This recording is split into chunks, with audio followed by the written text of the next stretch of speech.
Welcome boys and girls, Christine here with a discussion about Let's Play's 4th Total War Warhammer 3 Immortal Empires, and why I think they've pretty much fallen out of favor, why Let's Plays have quote-unquote died. Well, that's not necessarily a new topic of conversation, it's been rolling around for the last few years even. Let's Plays have just become far less popular in general on YouTube. Now, why do I think that is? Because before we talk about Warhammer 3, we gotta talk about the ecosystem that exists. Well, one of the things is live streaming, to be sure. The other thing to point out is the rise of short form content. TikTok in particular has messed things up royally in that respect. But regardless of how YouTube works, and I do believe that some of it, to be sure, has to do with the way the algorithm works on YouTube, because I can upload a video on any topic, and if I touch certain topics or I do videos in a certain way, like a Let's Play video, then I am going to see a significant drop in viewership. Even if the title might be similar, the thumbnail might be similar, so yes, there is absolutely an algorithm aspect. There is absolutely a competition in the ecosystem, but it's also the way the game is played in general that has affected this. To be sure, Warhammer 3 has been out for several years now, and player interest in it has gone down considerably. But it's also really the way the game is played that does affect it in a very substantial fashion, and I think is ensuring content creators are not covering Let's Plays. Do be certain on something here, and this is always worth saying. Just because something doesn't seem that it's being done, it doesn't mean that it isn't. Because there's been plenty of times as a content creator where I've had people come up, hey, why don't you cover that topic? Meanwhile, I have 3 videos on that topic. But people don't watch that. Just like people who complain about me never, saying anything nice about factions, always being negative, kind of miss all the videos where I do talk about really good things that various races and legendary lords. People see what they want to see, or maybe what they see through the algorithm. Negative content doesn't necessarily sell as much as you might think. Critical content, that's a bit of a different discussion. But all the same, if people are not watching certain forms of content as much, partly because of algorithm, partly because of their own viewing preferences, because it's always easy to complain about how someone is being always negative, but if you're always going to watch negative content on YouTube, well, guess what? You're going to get in your recommendations. That's what you're going to get.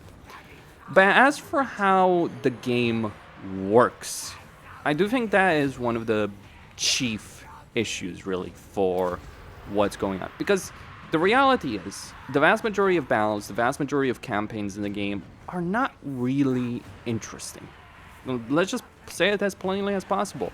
A lot of the battles and a lot of the campaign situations that you're encountering are going to be pretty damn dull to actually play, let alone watching someone else do so. There's also certainly an argument to be made, like, people may not like the way you're playing a certain battle. They might think, oh, I could do better, sure. This battle tactic, for instance, yeah, it's not really the most optimal way I could have done this battle, as an example. Hell, I could have realistically even skipped this battle altogether, maybe gotten an ambush on the first one. And that is one of the points.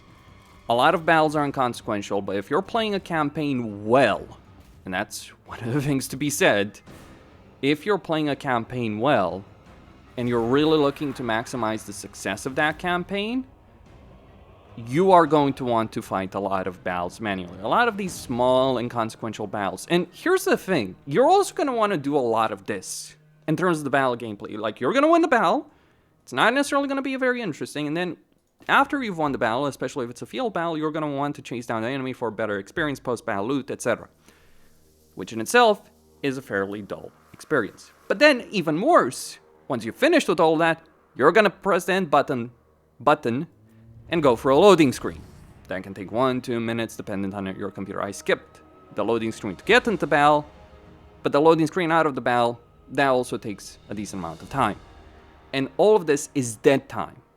That you can talk about certain things during that time, but it's obviously not going to be as interesting for people to watch when that is happening. You can edit it out, but then it cuts the natural flow of what's actually happening in a campaign. Because that's the thing, there's only so much just removing stuff ends up working for you. So you might have a highly edited campaign that's a video of 20 minutes, but it took 10 hours to all do all of that. But there is more. There are people who do try and make things more interesting, if you will, by, by going down a crazy route. To be sure, that is something you can use in a campaign, or a faster pace route, or something along those lines, or, try and declare war on the entire world. That was a very popular thing for a while, like the whole declare war on the entire world, make a bunch of content from that. But people don't watch that, because after a while, that kind of gimmick does get old. And it's always going to be off-putting for people who just want to see a genuine campaign gameplay as opposed to bullshit and as opposed to fluff. But then if you just play the genuine campaign and play in a way that would actually maximize your success, you're then gonna it's gonna then be off-putting towards the people that do want that kind of level of fluff. So either way, regardless of how you're doing things, you're gonna lose on some level with a certain community, and that's the problem, really.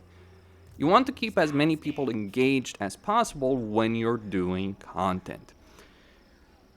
So that's one of the things, because one of the best strategies in a campaign in certain situations, depending on the campaign you're talking about, might just be to potentially auto-resolve every battle. In some campaigns, it's fighting every battle manually. It depends on what we're talking about. If we're talking about Greenskins or Skaven, you might want to fight a lot more battles manually, certainly with Vampire Coast. If you're talking about Warriors of Chaos Khorne, you might just auto-resolve your way for the entire campaign. Neither is a great option. You want those kind of interesting battles, but to some extent, in certain campaigns like Warriors of Chaos Khorne, etc., people don't know it's just fluff. The battles you're fighting fluff, because you won long before you've even entered it. And that's not compelling content. Because that's kind of the crazy part. To play a campaign well in Total War is to win every battle before you get to it. Is to ensure that your success in a battle is guaranteed. But when you're creating that kind of dynamic in your campaigns and you're pushing that kind of situation where every battle you fight, every battle you play through is a guaranteed win before you enter it, then obviously the battle in itself is just filler. And that's kind of the problem that we have in Total War, don't we? In general, not just like with Let's Plays or anything like that. Like, we're really pushed down this playstyle of ensuring that kind of levels of success before we even enter a battle. AI stats don't change that dynamic. They can help, I suppose, but they're also really frustrating to deal with because, yeah, unbreakable enemies are not necessarily a fun little thing to deal with in many campaigns. I'm using a mod, by the way, here for faster construction. Forgot to turn it off. It can be fun sometimes, to be sure, when you're dealing with that. But it does obviously have its own very significant issues, and it can be very easily off-putting for a lot of people.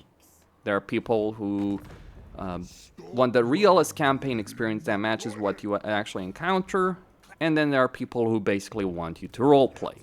Neither of those is really going to be a recipe for success over here. And yes, I do need more money, for instance, in this kind of campaign situation. So that is an issue, and the way things do ultimately play out. But then there's more.